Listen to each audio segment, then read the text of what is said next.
We start with the 1 hour chart. Just I want to give a quick update. First of all, if you refer to my last analysis, since the price was done here, we mentioned we're looking at this one as a correction relative to this. That's why we mentioned if we get any opportunity for buy, we will take it. As we can see, as of, even we mentioned we can expect the price to drop some more, and I mentioned may we get the opportunity to look for sell, but I'm not interested in the sell because what we get here, it didn't give us a really good trade setup to look for sell. And right now, as we can see, the price dropped to 55.8, which is 61% of this move, and there was no break it. As long as the price haven't break the previous low, which is somewhere around 55.8, still we can consider this one as a correction relative to this. Now we want to see what's the next, okay? Whether we should look for buy or not. Anyway, we start with a daily chart. Technically, when we refer to the daily chart, we're looking at this one as a correction relative to this. For sure, if you want to look for buy, we prefer at least we get one more drop. We confirm with the breakout of this correction.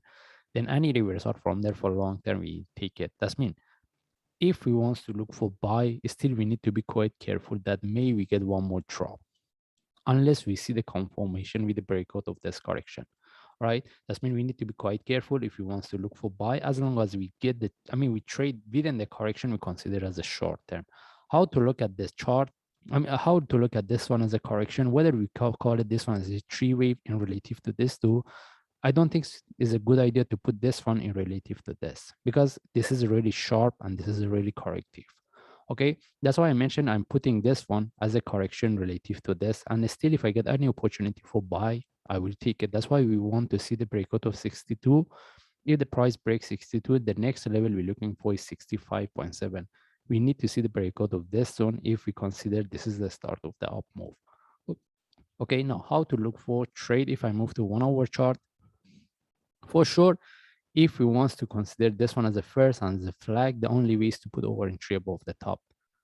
But whether in terms of the risk and reward, it can give us a good trade or not, it depends on the traders because we need to see the breakout of the 60. But for me, I prefer this. If this one turned to a flat for one more drop, at least the price retest the previous low. Any reversal from there, I will take it.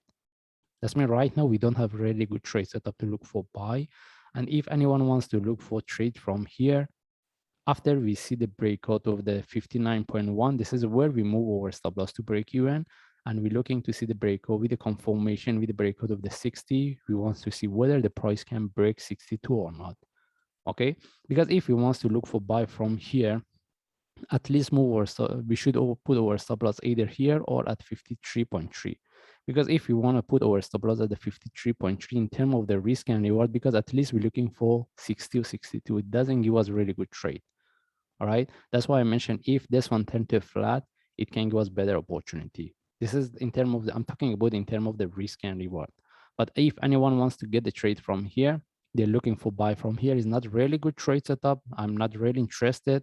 But if anyone wants to buy from here with the breakout of 59.1, they need to start to manage, at least move their stop loss to break even, because we can expect the price tag and drop.